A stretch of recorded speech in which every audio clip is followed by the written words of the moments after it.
July 29th release అయిన ఈ news చదివిన తర్వాత నేను వెంటనే వైజాగ్ జూకి వెళ్ళిపోయాను అనమాట. వాటిని చూద్దామని. ఇక్కడ మీరు చూడొచ్చు 2 చీతాలు ఉన్నాయి, హ్యాపీగా రెస్ట్ తీసుకుంటున్నాయి. ఈ ఎల్లో టైగర్ వచ్చేసి ఒకటి బోన్ లో ఉంది, ఒకటి బయట ఉంది. వీటికి షెడ్యూల్ ఉంటాయి. ఒకటి లోపలికి వెళ్ళిన తర్వాత ఇంకో దాన్ని బయటకు రిలీజ్ చేస్తారు, ఎందుకంటే 2 ఫైట్ చేసుకుంటాయి అని చెప్పి. ఇప్పుడు మీరు చూస్తుంది వైట్ టైగర్. ఇవి టోటల్ గా 3 ఉన్నాయి, ఒకటి ఫీమేల్ 2 మేల్స్ అన్నమాట. అలా అంటే చాలా హెల్దీగా ఉన్నాయి అనమాట టైగర్స్, ఎందుకంటే చూస్తేనే తెలుస్తుంది, చాలా యాక్టివ్ గా కూడా ఉన్నాయి. బాలు, ఈ వైట్ టైగర్ పేరు బాలు.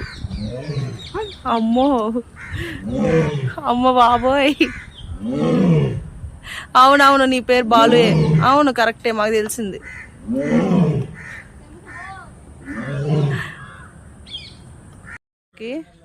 అందరూ సింహాన్ని చూడండి, పోజిస్తుంది. ఆ పక్కగా పడుకొని మళ్ళీ అది నడుస్తుందేమో అనుకున్నాను.